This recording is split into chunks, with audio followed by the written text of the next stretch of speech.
Jaz dobim denar za rojstne dneve, pa za maškare in ga varčujem. Varčevanje je, da varčuješ z denarjem, pa da ga ne zapravljaš za vse stvari, ki si jih hočeš kupiti.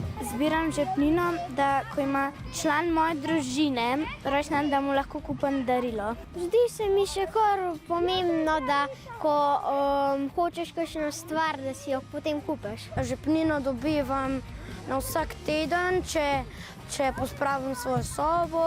Da ne zapravljam kar za brez veze, da si kupujem neke čudne stvari, ampak si kaj pametnega kupam.